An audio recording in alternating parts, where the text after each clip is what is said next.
RIPTA held its first public hearing on the proposed statewide service cuts due to the budget deficit. Hearing from people from all walks of life who say they rely on this public transportation.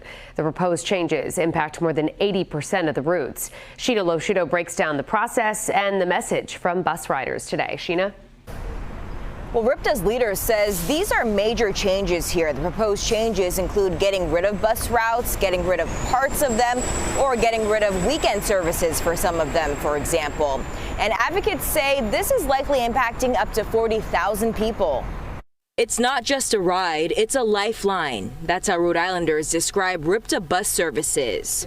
Warwick was the first to see a public hearing following the announcement of proposed statewide service reductions. Most people rely on the bus out of necessity, and RIPTA has an obligation to provide transportation to the people who need it.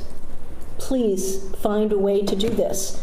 If an emergency fund or a rainy day fund needs to be accessed, well, it's an emergency and a downpour.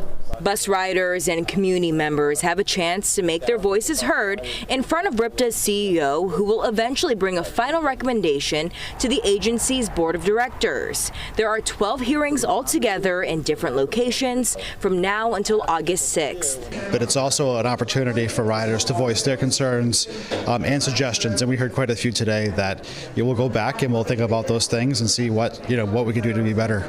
The head of RIPTA acknowledges these are major service changes. The goal is to make up a $10 million budget deficit. I own a car. It's not wise for me to drive, so I don't. I'm a volunteer. I volunteer at the airport. RIPTA is also considering a fare increase, many sharing stories about how they take the bus to work, anxious about the road ahead. I think at this point we're looking at what we're looking at in terms of cuts.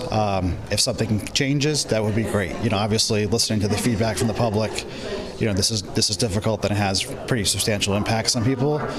We'd love to not have to do that, but I don't know what that alternative is.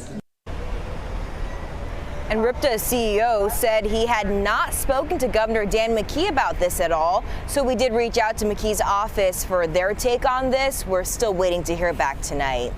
Reporting live in Providence, I'm Shiina LoSciuto, 12 News.